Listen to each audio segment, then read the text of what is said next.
Good morning सगळ्यांना. कसे आहात तुम्ही सगळे? मजेत ना? तर आजची सकाळ आमची अशीच झाली. थोडीशी तब्येत डाऊन आहे आणि पिल्लूसोबत सकाळ होते आमची. तर पिल्लू उठली आहे आणि मी पण उठली आहे. जरा लेटच उठली. आज संडे आहे आणि अ, ताप पण आहे मला थोडा, त्यामुळे मी उठली नाही. आजचं जेवण माझा भाऊ आणि हे बनवत आहेत. तर त्यांना जेवणातलं काहीही माहिती नाही आहे.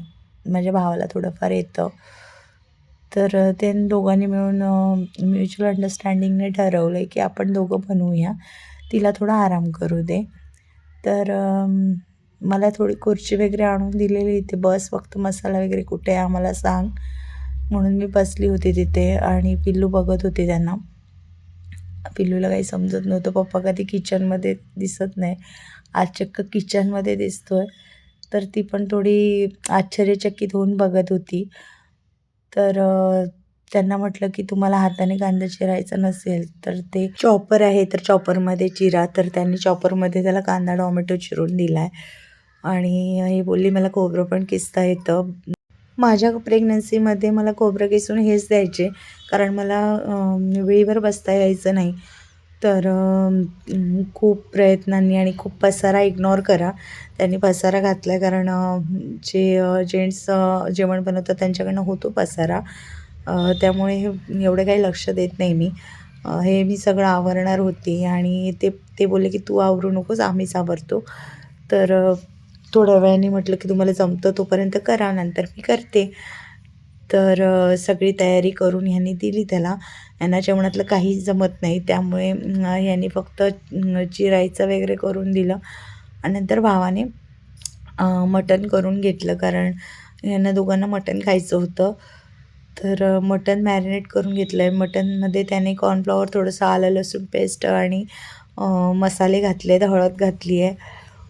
एवढं सगळं घातलं आहे त्याने आणि मिक्स करून तेल तापत ठेवलं आहे थोडंसं.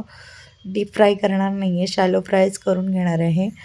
त्या तेलामध्ये त्याने हे मॅरिनेट केलेलं चिकन भाजून घेतलं आहे. ॲक्च्युली ह्याच्यामध्ये त्याने थोडंसं कॉर्नफ्लॉवर टाकलं आहे आणि तो सोया सॉस पण थोडंसं काहीतरी टाकला आहे त्याने. तो आपल्या पद्धतीने बनवतो आणि खूप चांगलं बनवतो. तो विदाऊट खोबरं बनवतो, त्यामुळे खूप चांगलंच लागतं. अशा प्रकारे हे मटण त्याने मॅरिनेट करून घेतलं आहे आणि त्यानंतर त्याने ते शॅलो फ्राय केलं आहे. मी शूट बरं नसतानाही ह्यासाठी करत होती की हे मला आठवणी जपून ठेवायच्या होत्या. कारण ह्यांनी माझ्यासाठी पहिल्यांदा दोघांनी प्लॅन केला आहे की आज आपण जेवण बनवायचं, तिला आराम करू द्यायचा. पण मी काही आराम केला नाही. ते मला जास्तीत जास्त आराम करायला सांगत होते. आणि भावाने आता कांदा जो चिरलेला होता तो मटण फ्राय करून झाल्यानंतर जे तेल उरलेलं होतं त्याच तेलामध्ये त्याने कांदा फ्राय करून घेतला. कांदा त्याने व्यवस्थित गोल्डन ब्राऊन करून घेतला आहे आणि तो करताना एकदम सिस्टमॅटिक, हळूवारपणे, शांत डोक्याने करतो. कुठचीही गोष्ट असू, त्यामध्ये जेवण आणि आणि कुठचंही काम असलं तरी. मग कांदा व्यवस्थित भाजून झाल्यानंतर त्याने टोमॅटो टाकला आणि त्यानंतर टोमॅटो पण व्यवस्थित मऊ होईपर्यंत भाजून घेतला. शौर्याला क्लासला जायचं होतं, डान्स क्लासला, त्यामुळे एका साईडला मी भात करण्यासाठी पाणी गरम करत ठेवलं होतं. आज वाळून भात करायचा होता, कुकरमध्ये नाही करायचा होता, कारण आम्ही जास्त जण होतो म्हणून. इथे त्याने मीठ, लाल तिखट, गरम मसाला, हळद हे सगळं घालून घेतलं आहे आणि ते व्यवस्थित कांदा टोमॅटोमध्ये मिक्स करून घेतलं आहे.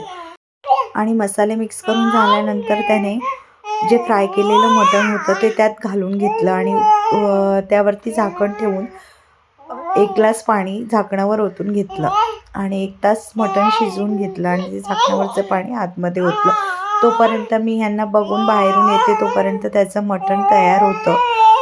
हे बाहेर बसलेले पिल्लूला घेऊन आणि शौर्य ब्रेड खात होता, कारण त्याला क्लासला जायचं होतं म्हणून. तोपर्यंत इथे मटण रेडी झालं होतं आणि मध्ये मी शूट केलं नव्हतं, कारण मटण झाल्यानंतर मी फिश फ्राय करून घेतलेत. तोपर्यंत मी थोडा आराम केला, मला उभं राहायला जमत नव्हतं. तर उठल्यानंतर मी फिश फ्राय केलेत आणि नंतर ह्यांना सगळ्यांना जेवण वाढलं. मटण तर इतकं टेस्टी झालं होतं, खूपच भारी लागत होतं. कारण मी मटण खात नाही, वरचा रस्सा खाऊन बघितला. भावाने फोर्स केला, की खाऊन तर बघ बरं भारी झालं आहे. तर आज जेवणामध्ये फिश फ्राय, मटण आणि कांदा, लिंबू, भात आणि ब्रेड होते. तर आजचा व्हिडिओ तुम्हाला कसा वाटला ते नक्की कमेंट करून सांगा. व्हिडिओ आवडला असल्यास चॅनलला लाईक, सबस्क्राईब आणि शेअर करायला विसरू नका. Thank you.